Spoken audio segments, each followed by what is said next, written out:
रूस यूक्रेन का जंग जो है वो 49वें दिन में आज शामिल हो गया है और 49 दिन से यहाँ पर युद्ध जारी है। नरसंहार के भी आरोप लगे हैं। यूक्रेन में बूचा नरसंहार की जांच की जाएगी। बूचा में अब कब्र से शव निकाले जा रहे हैं और मौके पर फॉरेंसिक एक्सपर्ट्स की टीम है।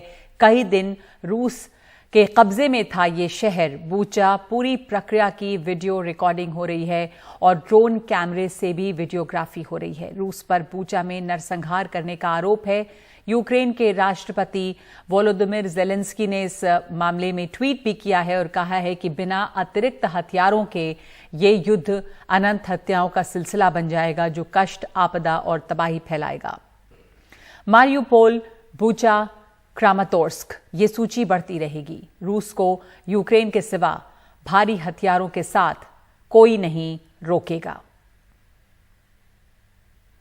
हमारे साथ मौजूद हैं मेरे सहयोगी उमाशंकर सिंह जो यूक्रेन की राजधानी कीव में मौजूद हैं और इस समय उमा, बूचा में जो चल रहा है नरसंहार वहां पे रूसी सेना ने किया ये नहीं, इसकी जांच एक तरह से हो रही है। कब्र से शव निकाले जा रहे हैं और उसकी वीडियोग्राफी हो रही है।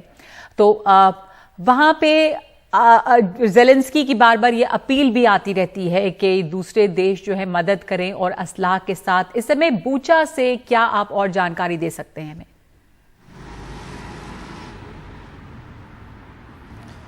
जी देखिए, बूचा में जिस कब्र की खुदाई की गई है, जहां पे सामूहिक तौर पर बड़ी तादाद में लोगों को मारकर दफन किया गया था, वहां पे जांच की जो प्रक्रिया है वो जारी है। 57 शव वहां पे बताए गए थे जिसकी खुदाई कर उनको निकाला गया है और उनको प्रोटोकॉल के तहत जांच के लिए आगे ले जाया गया है। जो फॉरेंसिक टीम थी वहां मौके पर उन्होंने फौरी तौर पे तो वहीं शवों की जांच की कि किस तरह के निशान हैं, बुलेट वुंड हैं या कुछ और तरह के निशान हैं। तो ये एक गंभीर आरोप है जिसकी जांच चल रही है। लेकिन अहम बात यह है कि इसी बीच अब से थोड़ी देर पहले जैसा कि आपने जिक्र किया कि राष्ट्रपति ज़ेलेंस्की ने एक अपील जारी की है और मांग की है कि उनके देश को हथियार दिया जाए। किस प्रकार के हथियार की ज़रूरत है वो भी उन्होंने उसमें बताया है। T-20 72 टैंक्स चाहिए, आर्मर्ड व्हीकल्स चाहिए, एयर डिफेंस सिस्टम चाहिए, S-300 ये भी उन्होंने उसमें जिक्र किया है।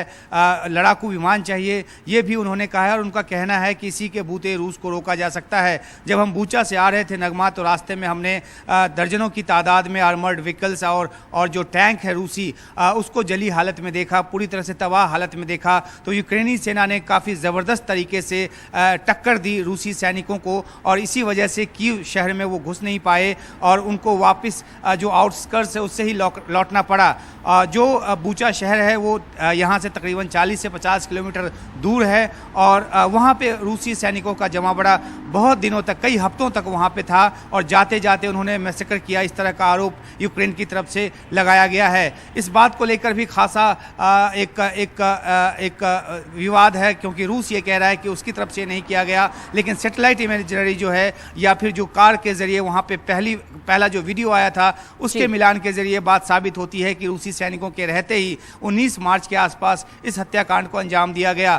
तो गंभीर आरोप यूक्रेन की तरफ से और हथियारों की मांग ताकि रूस के कदम को रोक सके, आगे के आक्रमण को विफल कर सके जैसे अब का किया है। तो इन सब के बीच जो है यूक्रेन अपना रास्ता तलाशने की कोशिश कर रहा है। नगमा जी शुक्रिया आपका उमाशंकर। यही सवाल है कि किस मोड़ पे जाएगा ये युद्ध। अब वहां पर बूचा में कब्र से शव निकाले जा रहे हैं। चर्च में भी बड़ी संख्या में मिले थे कब्र। हम आपको बता दें कि उमाशंकर सिंह जो हैं वो राजधानी कीव में मौजूद हैं और NDTV वहां से लगातार ग्राउंड रिपोर्ट्स दिखा रहा है।